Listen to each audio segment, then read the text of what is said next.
Hello, आज हम देखेंगे क्लास 10th का एक्सरसाइज 8.1 क्वेश्चन नंबर 6। क्वेश्चन है, अगर ए एंड बी हमें एक्यूट एंगल्स गिवन है और कॉस ए कॉस बी के बराबर दे रखा है, तो हमें शो करना है कि angle A is equal to angle B है। तो हम मान लेते हैं कि हमारे पास एक ट्राइंगल है, let A B C is a right angle triangle which is right angle at C. तो यहाँ पर ए और बी हम लोग एक्यूट एंगल्स मान लेते हैं, ठीक है। तो हमें क्या क्या गिवन है, एक ट्राइंगल,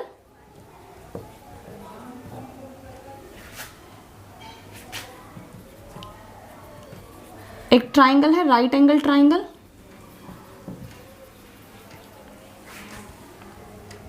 और right angle at C. Next angle A और angle B and A are acute angles, ये गिवन है हमें,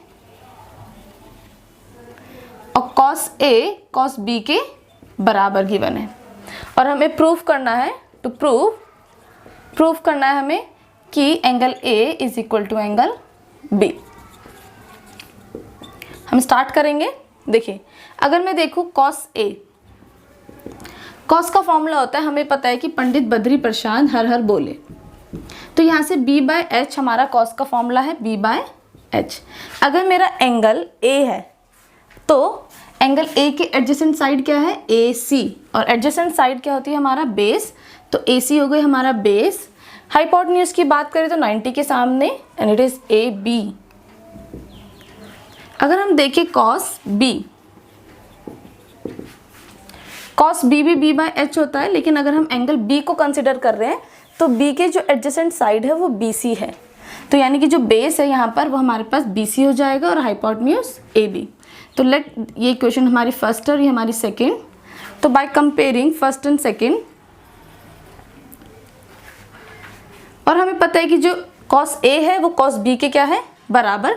तो पहले हम कॉस A और कॉस B को बराबर रख देते, cos A is equal to cos B। तो कॉस A था AC बाय AB और कॉस B है BC by AB, AC by AB और BC बाय AB। तो अगर हम इस इक्वेशन को ऑब्जर्व करें, थर्ड इक्वेशन को, तो बाय ऑब्जर्विंग